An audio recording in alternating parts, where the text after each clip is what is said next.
여러분 안녕하십니까? 이어서 춘천에서 전해드립니다. 어제 춘천에서 코로나19 확진자 5명이 나온 데 이어 오늘 오전에도 5명의 확진자가 나왔습니다.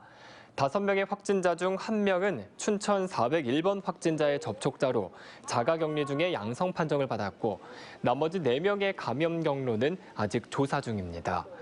이들 모두 발열과 인후통, 오한 등의 증상을 보여 보건소 선별진료소에서 검사를 받고 확진됐습니다.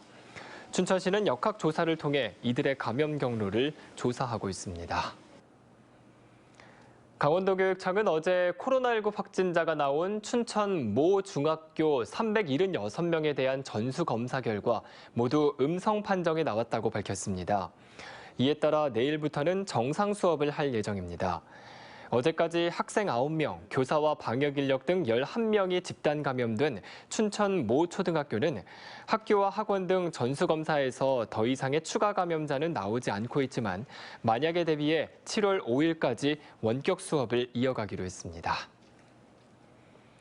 코로나19에 감염된 강원도청 공무원이 4명으로 늘어나자 도청 전 직원에 대해 코로나19 진단검사가 진행됩니다.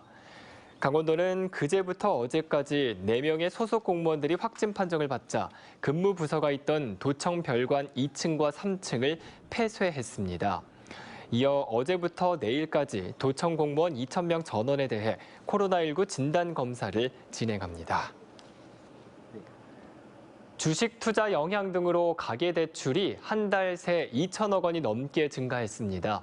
한국은행 강원본부가 발표한 강원 지역 여수신 동향을 보면 지난 4월 기준 기타 가계대출은 예금은행 1,048억 원, 비은행 예금 취급 기간 1,109억 원씩 각각 늘었습니다.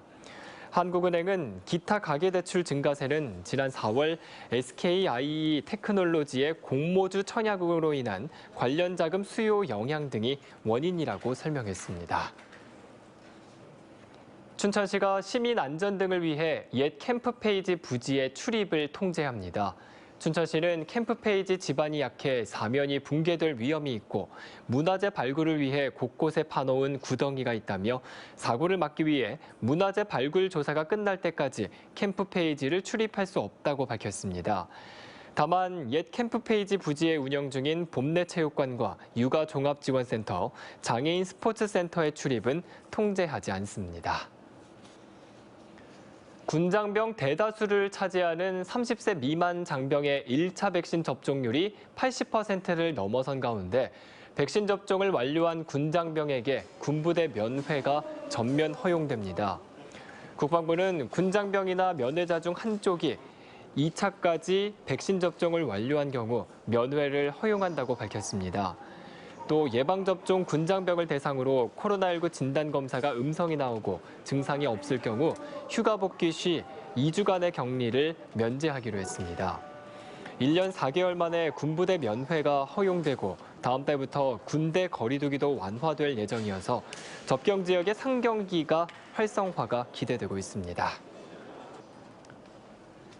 올해 화천 쪽배축제와 토마토 축제가 취소됐지만 화천군이 지역 대학생을 코로나19 방역에 투입해 단기 일자리를 유지하기로 했습니다. 화천군은 축제 기간 단기 근로를 통해 용돈과 학비를 마련하던 대학생들을 위해 여름방학 아르바이트 모집 공고를 내고 오는 28일까지 신청을 받는다고 밝혔습니다. 모집 인원은 63명으로 코로나19 방역 활동 보조와 행정사무 보조 분야에서 일하게 됩니다. 지금까지 춘천에서 전해드렸습니다.